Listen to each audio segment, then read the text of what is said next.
అత్తయ్య మా గదిలో సామాన్ దగ్గర ఏంటి? ఎలా తగ్గాయే? పొడదగ్గా కోరింత తగ్గా?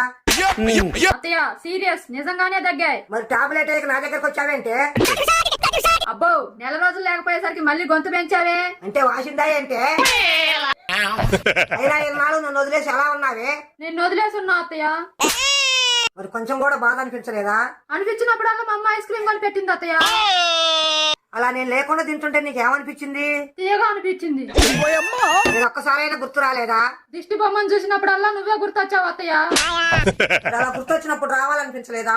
అనిపించింది అత్తయ్య, మళ్ళీ వెంటనే మర్చిపోయా. ఏ మైండ్ పని చేయట్లేదా? దానికి ఇంకా పని నేర్పలా. ఉట్టి ఎకారం దానివే నువ్వు. చెప్పకపోతే మళ్ళీ పోమ్మ. కానీ ఒకటి మాత్రం నిజం అత్తయ్య, అత్తమ్మని విడిచి ఉండటం కూడా కష్టమే అని తెలుసుకున్నాను.